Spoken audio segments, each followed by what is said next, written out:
দক্ষিণ ত্রিপুরা জেলার দেবদারু ফাঁড়ি থানা এলাকায় অভিযান চালিয়ে দুই বাংলাদেশি নাগরিককে আটক করেছে পুলিশ। পুলিশ সূত্রে জানা গেছে, গোপন সংবাদের ভিত্তিতে একটি যাত্রীবাহী বাসে তল্লাশি চালানোর সময় সন্দেহজনক অবস্থায় ওই দুই ব্যক্তিকে আটক করা হয়।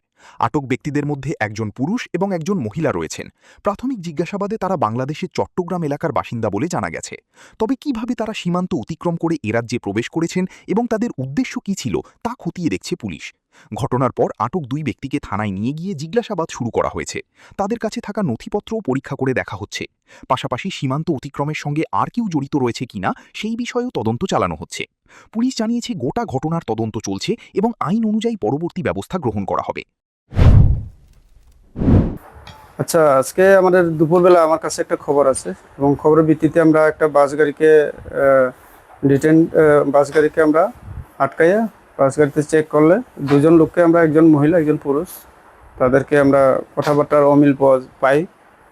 এরপরে তাদেরকে ডিটেন করে জিজ্ঞাসাবাদ করার পরে পরবর্তী সময় আমরা জানতে পারি যে তারা বাংলাদেশের লোক এবং বাংলাদেশের চট্টগ্রামের লোক।